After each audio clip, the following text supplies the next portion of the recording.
Hello साथियों, आज की इस वीडियो में आधुनिक भारतीय इतिहास से बनने वाले सभी महत्वपूर्ण क्वेश्चनों का डिस्कशन करेंगे जो सभी एग्जामों के लिए महत्वपूर्ण है।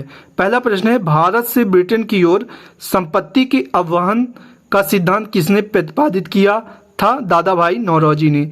वर्ष 1853 में लॉर्ड डलहौजी ने पहली टेलीग्राफ लाइन शुरू की। वह किसके बीच थी? कलकत्ता और आगरा के बीच थी। ब्रिटिश सरकार ने भारत में स्थायी बंदोबस्त कब लागू किया? 1793 में। रैयतवाड़ी व्यवस्था कब लागू की गई थी? 1820 में। पहली बार औपचारिक रूप से महालवाड़ी प्रथा कब लागू की गई थी? 1822 में। अंग्रेजी शासन के दौरान भारत में आर्थिक दोहन के विचार का प्रतिपादन किसने किया था? दादा भाई नौरोजी ने। भारत में अंग्रेजों के समय में प्रथम जनगणना किसके कार्यकाल में हुआ? लॉर्ड मेयो के कार्यकाल में।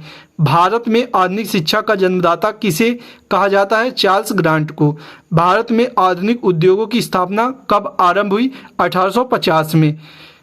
किसने भारत में रेलवे की स्थापना को आधुनिक उद्योग का अग्रदूत या जननी की संज्ञा दी? कार्ल मार्क्स ने।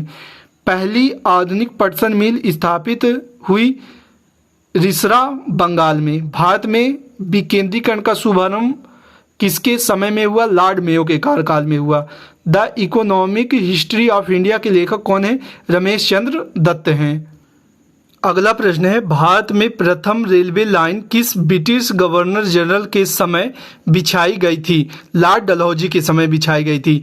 युवा बंगाल आंदोलन के नेता कौन थे? राजा राम मोहन राय थे। बहावी आंदोलन का मुख्य केंद्र था पटना। किस गवर्नर जनरल के कार्यकाल के दौरान भारतीय राष्ट्रीय कांग्रेस की स्थापना कांग्रेस बनी थी या इसकी स्थापना हुई थी? लॉर्ड डफरिन के कार्यकाल में राष्ट्रीय कांग्रेस बनी थी। भारतीय विद्यालय अधिनियम 1904 किस वायसराय के कार्यकाल में पारित किया गया था? लॉर्ड कर्जन के कार्यकाल में पारित किया गया था। हर्मिट ऑफ शिमला किसे कहा जाता है? A.O. ह्यूम को कहा जाता है। वह कौन सा प्रथम भारतीय था जो ब्रिटिश संसद के लिए निर्वाचित हुआ था? दादा भाई नौरोजी जी हुए थे। ए नेशनल इन द मेकिंग नामक पुस्तक किसने लिखी थी? सुरेंद्रनाथ बनर्जी ने। इलवर्ड विल विवाद किस वायसराय के कार्यकाल में उभरा था? तो रिपन के कार्यकाल में उभरा था। अगला प्रश्न है, ब्रिटिश हाउस ऑफ कॉमन्स का चुनाव किस प्रथम भारतीय ने लड़ा था? वह थे दादा भाई नौरोजी। भारतीय राष्ट्रीय कांग्रेस के 1905 में बनारस अधिनियम के अध्यक्ष कौन थे? गोपाल कृष्ण गोखले थे। गोपाल कृष्ण गोखले ने किस वर्ष में भारत सेवक मंडल की स्थापना की? 1905 में। अगला प्रश्न है, भारत में लॉर्ड कर्जन के प्रशासन की तुलना औरंगजेब से किसने की थी?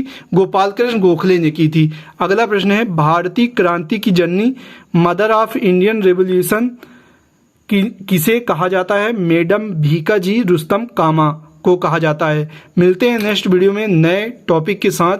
तब तक जय हिंद, वंदे मातरम।